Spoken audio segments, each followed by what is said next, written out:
Well, the day is here. Got some gas, and as much as I like to procrastinate about it, we need to try to start this thing. So I got the throttle set up, and the upper motor mount's not in there, but everything is ready.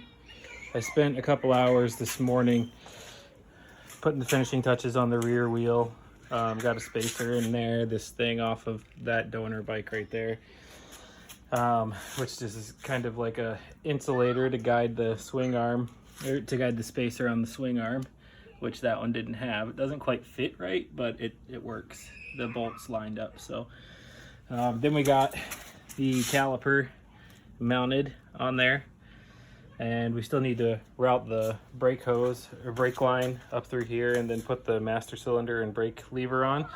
But we are ready to put some gas in it and test it out. So here goes nothing.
we got one side put together, and guys, I couldn't be more pleased with the way that looks. That is a nasty bike. Actually, I could be a little bit more pleased with the way that that seat cover fit, but oh well. It'll stretch out, we'll break it in, and then we'll pull the staples and re-staple it, pull it tight. But that thing is just sick. Let's go ahead and fit the chain. I have a friend back home in Maryland a long time ago requested a chain fitting. So, Trav, this is for you.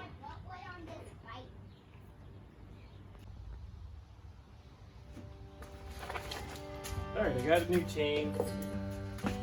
For this bike we're using the DID Professional O-ring chain. I use O-ring chains on all of my high power bikes, 450, 252 stroke. Anything below that you shouldn't necessarily need the O-ring, it just holds better lubrication, less chain chatter in my opinion. But anyways, take your chain and find the link, the master link. This one is right here. So first thing you want to do is disconnect your master link.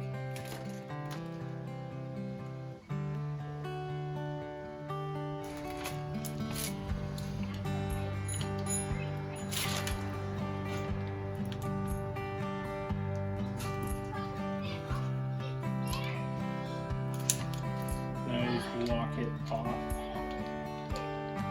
because you don't want to bend it.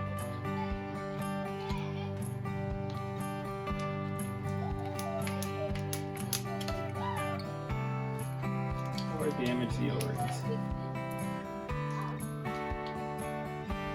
that one back on there. Okay. Alright, so there'll be two on the inside, two O-rings on the inside, and then you put this through and put another one on the outside, and then the plate. And then of course the pin.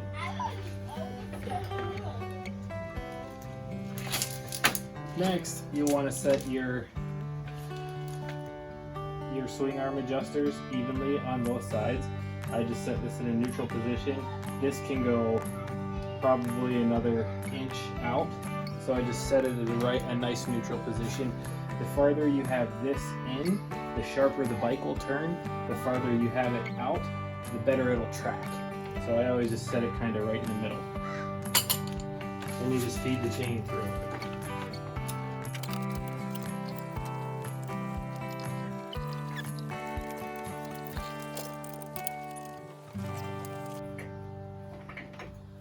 Once you have it fed all the way around, I find a meeting point on the rear sprocket,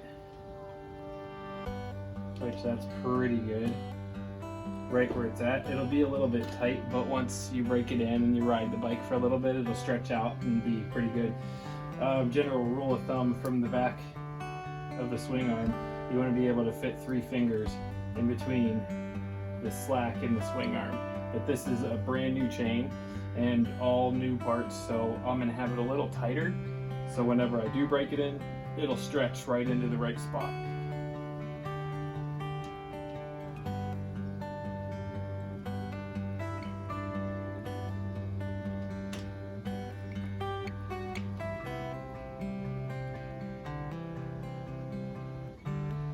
You might actually have to take it out.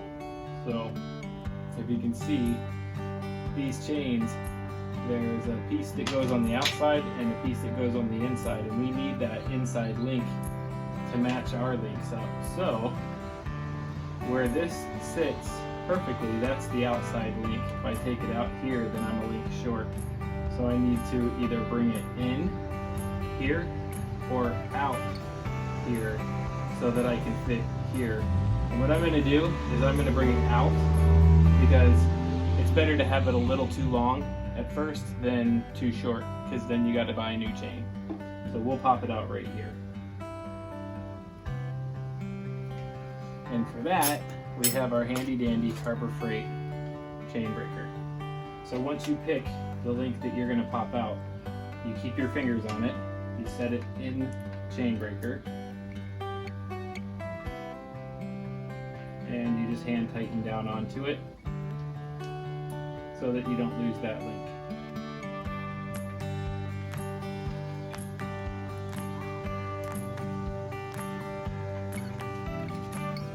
And you'll need a 14 for here and a 17 for here.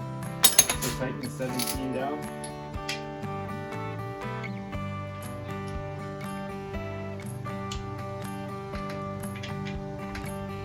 And then screw the pin through.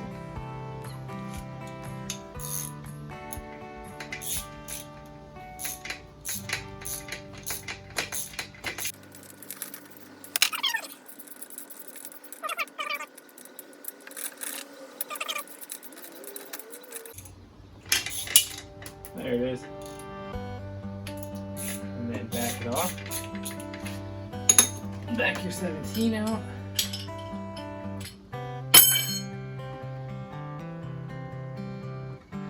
And it'll slide that pin out with it.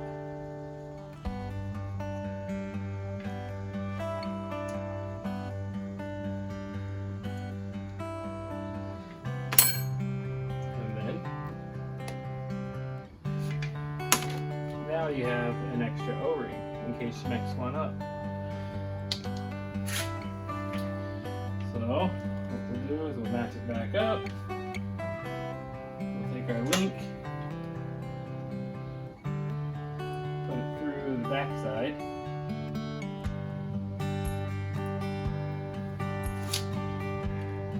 Hopefully you guys can see that.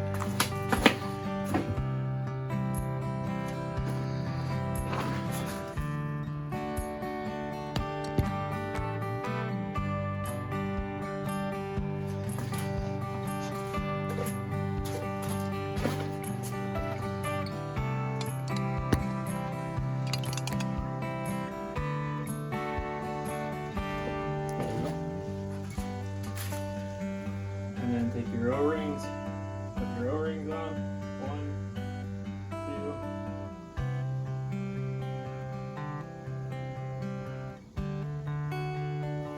Take your faceplate, put your faceplate on.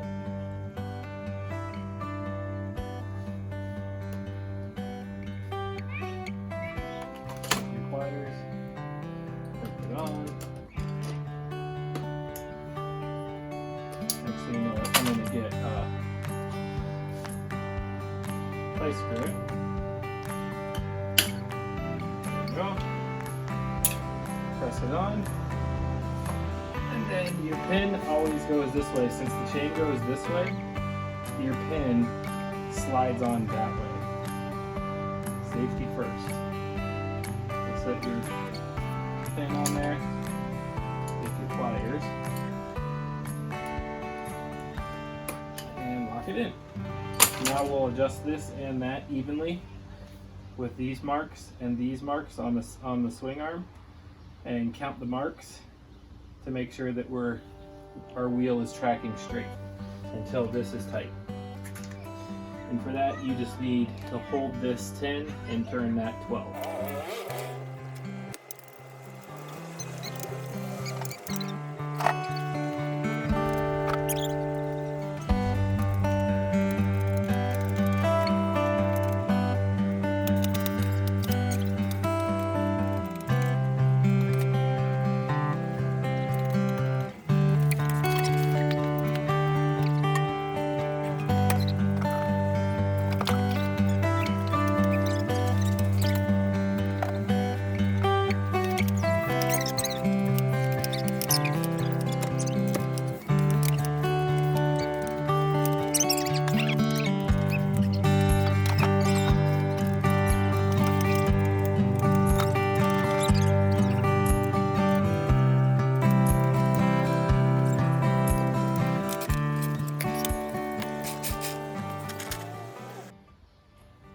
Alright, so that was a little drawn out, but in the time lapse you can see I had the little axle blocks backwards. So whenever I whenever I initially set the length of the chain, I had these backwards, and this extra space right here created an extra link that I did not need in the chain. So if you look right at the wheel,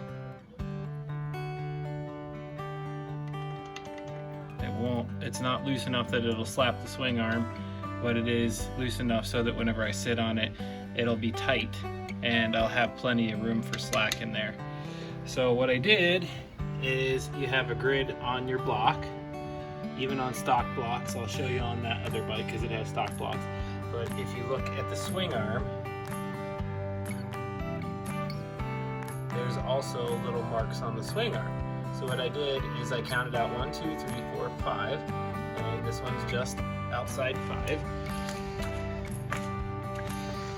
And then I did the same thing over here, just outside 5.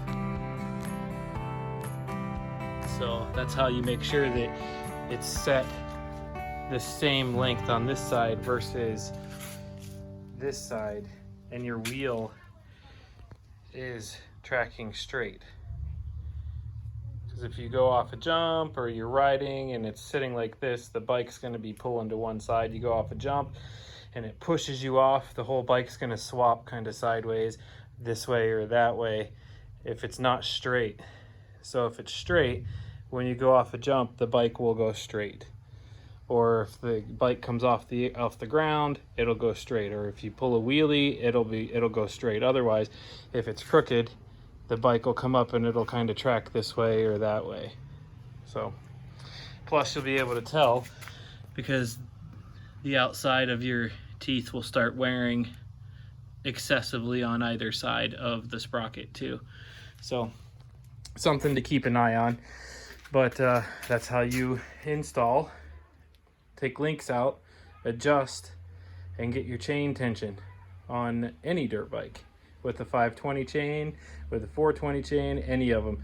The little bikes are a little bit easier, but as long as you make sure that you've got a little bit of slack there so that when you sit down and it compresses and it tightens up, yeah, you should be fine.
Okay, DOT4 is what it says to use. I don't know if I have enough. I'm hoping I do, but we're gonna bleed this front brake. To do that, You have to take the top cap off the reservoir up here, and then I have a little contraption right here. This is the bleeder valve that it's hooked up to, and it's basically just a hose that runs down into that. What you do is you fill the bottom of that jar about that much with brake fluid so that it doesn't let any air come back. So I'll show you how it works here in a second.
Alright guys, that's going to be it for this one.